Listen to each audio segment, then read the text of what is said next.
Magandang hapon, ngayon ay April 19, 2026 at narito ang update ukol sa baging lagay ng ating panahon.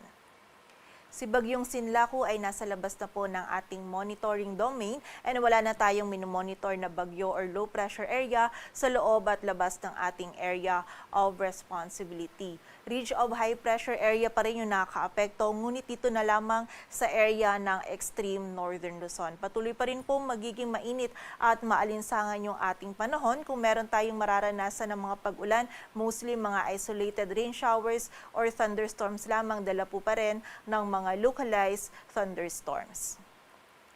Para naman po sa maging lagay ng ating panahon bukas araw ng Lunes, dito sa Metro Manila maging sa nalalabing bahagi pa ng Luzon ay magiging bahagyang maulap hanggang sa maulap pa rin po yung ating kalangitan. Mababa pa rin yung possibility ng mga pag-ulan dito sa Ilocos Region, maging sa area din ng Batanes at Babuyan Islands. While dito naman sa nalalabing bahagi pa po ng Luzon, bahagyang maulap din hanggang sa maulap yung ating kalangitan. Kung ikukumpara po ng mga nakaraang araw ay mas mataas na po yung possibility ng mga biglaan, ngunit panandali ang pag-ulan lamang po dala ng mga localized thunderstorms. And bukod po dito, magiging mainit at maalinsangan pa rin yung ating panahon. Kaya hanggat maaari, limitahan lamang po yung ating mga outdoor activities. Kung hindi naman po maiiwasan, from time to time, magpahinga at sumilong po tayo. Iwasan natin yung continuous na sun exposure. Ugaliin po natin yung pag-inom ng tubig and wag po natin kalilimutan yung mga pananggalang po natin sa direktang init ng araw. Agad po ng temperatura sa Metro Manila ay mula 24 to 34 degrees Celsius, sa Baguio ay 16 to 25.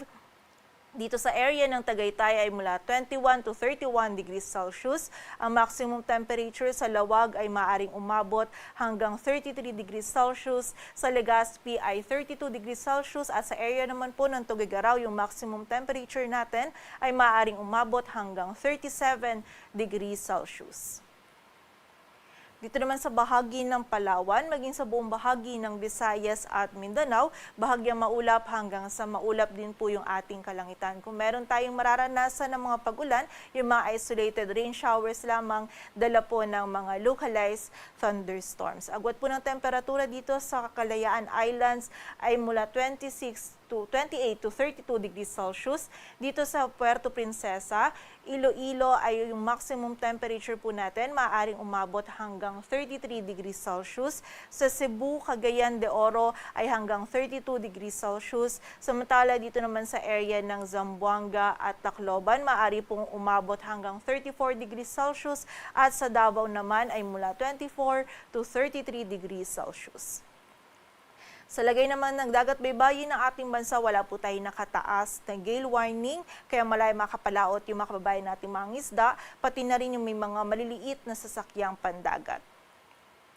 Para naman sa 3-day outlook ng mga key cities ng ating bansa in the next 3 days, mula po yan Tuesday hanggang Thursday, malaking area pa rin po ng ating bansa ay maaliwalas na panahon pa rin yung ating mararanasan. Mainit at maalinsangan pa rin po dito sa Metro Manila, Baguio City at Legazpi City. At kung may mga pag-ulan po tayong mararanasan, mostly yung mga isolated, yung mga biglaan at panandali ang pag-ulan lamang, dala pa rin po ng mga localized thunderstorms. Agwat ang temperatura sa Metro Manila ay mula 23 to 34 degrees Celsius. Sa Baguio City ay 16 to 25, while sa Legazpi City naman ay 23 to 33 degrees Celsius.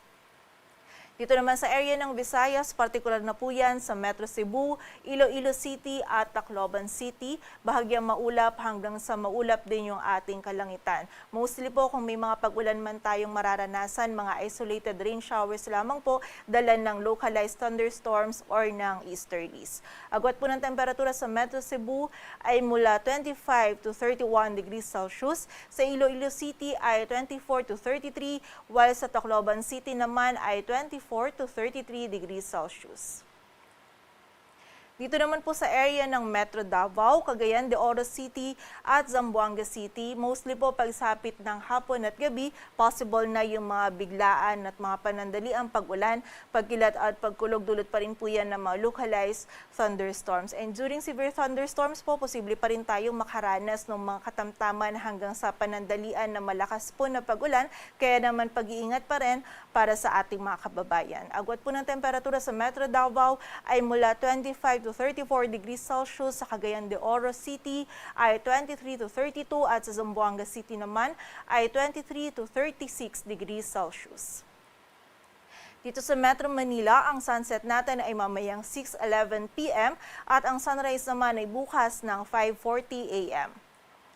Patuloy po tayo magantabay sa updates na ipapalabas ng Pag-asa. Para sa mas kumpletong impormasyon, bisitahin ang aming website pag-asa.dost.gov.ph. At para naman po sa mga pinapalabas ng mga heavy rainfall warnings or yung mga rainfall at thunderstorm advisories ng aming mga regional offices, bisitahin ang aming website panahon.gov.ph. At yan po muna ang latest dito sa Weather Forecasting Center ng Pag-asa. Grace Castañeda, magandang hapon po.